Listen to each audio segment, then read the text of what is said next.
اب یوسف علیہ السلام کا اگلا نظام چلا. اب اللہ جیل سے نکالنا چاہتا ہے اور یوسف کو جیل سے نکالنے کی تدبیر اللہ نے کی. جو بادشاہ مصر تھا ریان بن ولید، اس نے خواب دیکھا. خواب یہ دیکھا کہ 7 موٹی گائے ہیں اور 7 پتلی گائے کھڑی ہیں اور 7 پتلی گائے موٹی گائے کو کھا رہی. اور ساتھ یہ دیکھا کہ 7 گندم کے زبردست دانوں سے بھرے ہوئے سٹے ہیں، تر و تازہ سرسبز، اور 7 سٹے خشک پڑے ہیں جن میں دانے کوئی نہیں. یہ خواب دیکھا. ریان بن ولید اٹھا اور اس نے سارے اپنے جادوگر، اپنے کاہن، اپنے جو ان کے علوم والے تھے ان کو بلایا اور پارلیمنٹ والوں کو بلایا اور سارے وزراء کے سامنے خواب سنایا اور کہا مجھے تعویل بتاؤ، مجھے تعویل بتاؤ. سب نے کہا جی اضغاث و احلام، یہ کوئی خواب نہیں ہے، ویسے ہی آپ کے خیالات ہیں، یہ کوئی ایسا خواب نہیں ہے جس کی تعبیر ہو. اور دوسری بات یہ ہے کہ ما کننا بتأویل الاحلام بعالمین، ہمیں خوابوں کی تعبیر کا پتہ ہی کوئی نہیں، اس فن سے ہم ناواقف ہیں، یہ علم ہمیں نہیں آتا، تو اس لیے ہم نہیں بتا سکتے کہ اس کا مطلب کیا ہے. تو ساقی جو پلاتا تھا نا شراب، وہ کھڑا تھا اس مجلس میں. اس نے جب یہ سارا منظر دیکھا تو اسے یاد آیا کہ خوابوں کی تعبیر بتانے والا تو جیل میں پڑا ہے، اور جس سے ہم نے بھی خواب کی تعبیر لی تھی اور جیسے اس نے تعبیر کی تھی ویسے ہی ہوا تھا، ایک کو پھانسی ہو گئی اور ایک بچ گیا. تو تعبیر بھی صحیح بتاتا ہے اور بالکل واقعے کے مطابق بتاتا ہے. تو اسے یوسف یاد آیا 7 سال کے بعد، چونکہ اب اللہ چاہتا ہے نظام چلے. تو اس نے بادشاہ سے کہا اے بادشاہ، اگر آپ مجھے بھیجیں نا جیل میں، تو جیل میں ایک عالم پڑا ہے اور ایک بہت اچھا انسان ہے جو خوابوں کی تعبیر دے سکتا ہے اور صحیح دیتا ہے. آپ کے خواب کی تعبیر میں وہاں سے لے کر آتا ہوں، آپ مجھے پروانہ جاری کریں، پرمیشن دیں، میں جیل میں جاتا ہوں. ان کو جیل بھیجا. یہ وہ ہے جس سے کہا تھا یوسف نے کہ میرا بھی ذرا فائل کھلوا دینا اور یاد کروا دینا، اور وہ نہیں کروایا اور 7 سال جیل لمبی ہو گئی. چاہیے تھا کہ جب یہ آتا یوسف علیہ السلام ڈانٹتے ڈپڑتے اور اس پر برہم ہوتے، غصہ کھاتے اور اس کے اوپر غصہ کرتے کہ تیری وجہ سے یہ ہوا، تیری وجہ سے یہ ہوا، کچھ تانا ہی دے دیتے.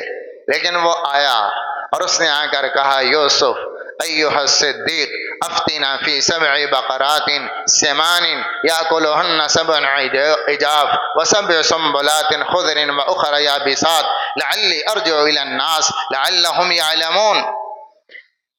اے یوسف، اے پیارے دوست، اے پیارے بھائی، واقعی تو بڑے اچھے اخلاق کا مالک ہے. ہم ایک ٹینشن میں ہیں، اور صرف ہم نہیں، پورا ملک مصر ٹینشن میں آ رہا ہے. بادشاہ نے خواب دیکھا ہے، تعبیر کوئی نہیں مل رہی، بتانے والا ملک مصر میں کوئی نہیں.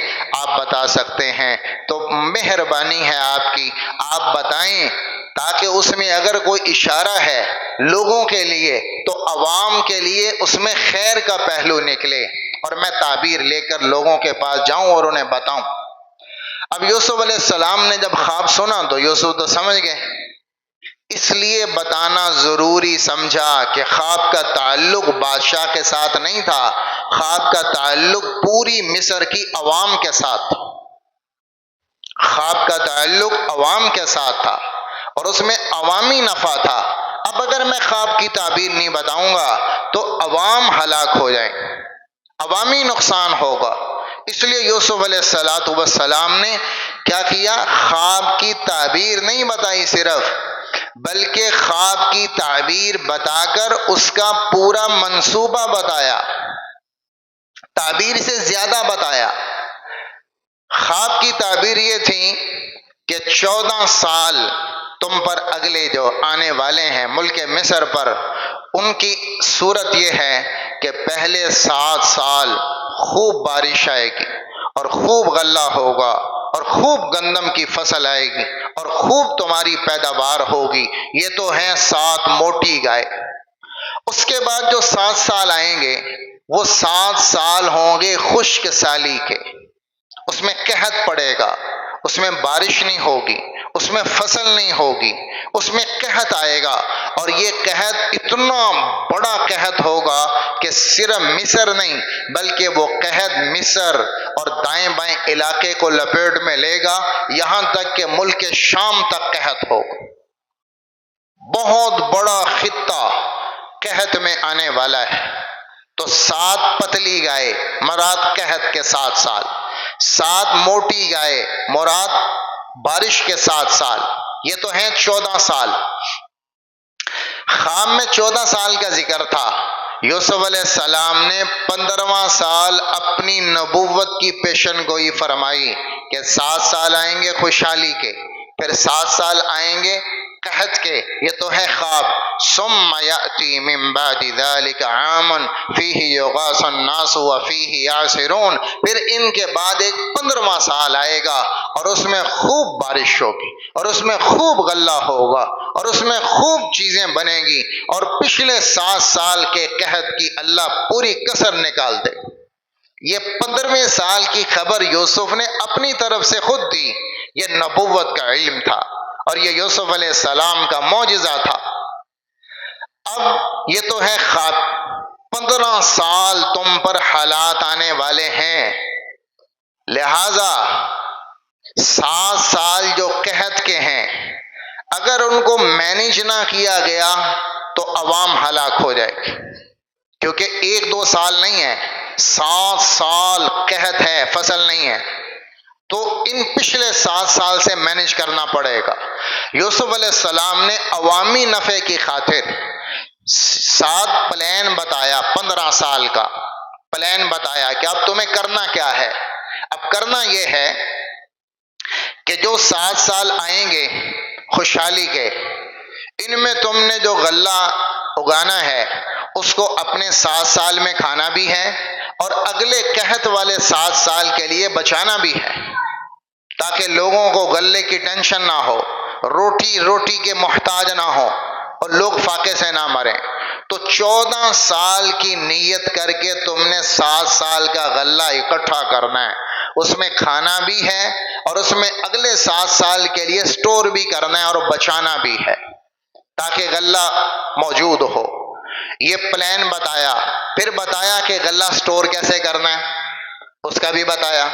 فرمایا کہ غلہ جب فصل آئے گندم کی تو اس کا دانہ نکالنا نہیں بلکہ پورا پودا کاٹنا، خوشے کے ساتھ پورے پودے کی کٹائی کرنا اور سٹور میں پورا پودا رکھنا. غلہ دانہ خوشے کے اندر ہو، جتنی ضرورت ہو اتنی نکال کے گندم آٹا پیس لو، کھا لو، اور باقی دانہ غلے سٹے میں رہنے دو. سٹے میں جب تک رہے گا خراب نہیں ہوگا، سٹے سے نکلے گا تو خراب ہوگا. جب تک خوشے میں رہے گا تو دانے کو کیڑا نہیں لگے گا. لہذا خوشے کے ساتھ گندم سٹور کرو. پورا پلان بتایا.